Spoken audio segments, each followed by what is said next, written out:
मानव जगत लाइव में आपका स्वागत है। कुछ वक्त पहले हमने इस बात का जिक्र किया था कि आम आदमी पार्टी और कांग्रेस पार्टी का जो राजनीतिक गठबंधन है वो लोकसभा चुनाव तक तो ठीक था, लेकिन भविष्य में उसके टिके रहने के, मजबूत रहने के, एकजुट रहने के आसार बहुत कम हैं। अब इसकी बानगी सामने आ रही है एक राज्य में होने वाले विधानसभा चुनाव में, जहां पर कांग्रेस और आम आदमी पार्टी में सीट शेयरिंग को लेकर कोई बात नहीं हो सकी रही। यानी दोनों पार्टियों में रजामंदी नहीं हो सकी है और ख़बरें तो यहां तक आ रही हैं कि अगर ऐसे ही रहा तो बहुत जल्दी आम आदमी पार्टी अपने प्रत्याशियों की लिस्ट जारी कर सकती है। मैं जिक्र कर रहा हूं हरियाणा में होने वाले विधानसभा चुनाव के, जिस पर सभी की नज़रें टिकी हैं।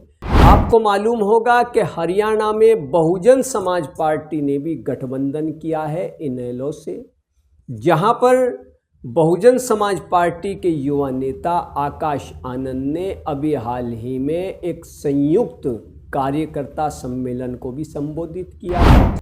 लेकिन यहाँ पर जो दूसरा गठबंधन है, जो लोकसभा चुनाव में दिल्ली में देखने को मिला था ख़ास तौर से, वैसे तो पूरे देश में गठबंधन था। इंडिया गठबंधन में जो राजनीतिक पार्टियां शामिल हैं उनमें कांग्रेस, आम आदमी पार्टी भी है, लेकिन दिल्ली के लोकसभा चुनाव में आम आदमी पार्टी और कांग्रेस ने इस गठबंधन के तहत पूरे जोशो खरोश के साथ प्रचार किया था, लेकिन नतीजे सिफर रहे, यानी ज़ीरो सामने आए। वहाँ पर दोनों पार्टियों का खाता भी नहीं खुला और सारी की सारी सीटें लोकसभा चुनाव की दिल्ली में भारतीय जनता पार्टी जीतने में कामयाब रही।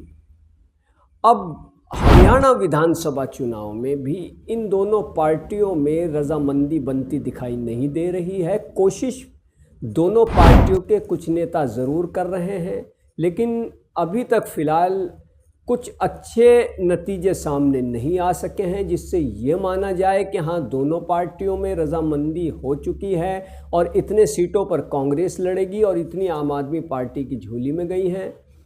दोनों में सहमति बन चुकी है, ऐसा कुछ नज़र नहीं आ रहा है। बल्कि चर्चा तो यहाँ तक है कि आम आदमी पार्टी 50 सीटों पर अपने प्रत्याशी उतारने का इरादा कर चुकी है। अगर यहाँ पर इन दोनों पार्टियों में गठबंधन नहीं होता है तो इसका फ़ायदा किसी तीसरी पार्टी को हो सकता है, क्योंकि ये चुनाव है, राजनीतिक संभावनाओं का खेल है।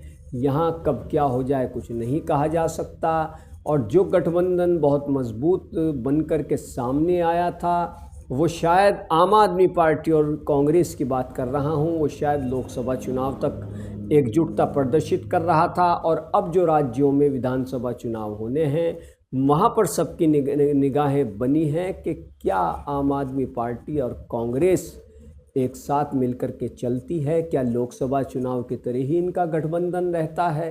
तो कीजिए ऐसी ही पॉलिटिकल जानकारी के लिए, ख़बरों के लिए मानव जगत लाइव को सब्सक्राइब। धन्यवाद।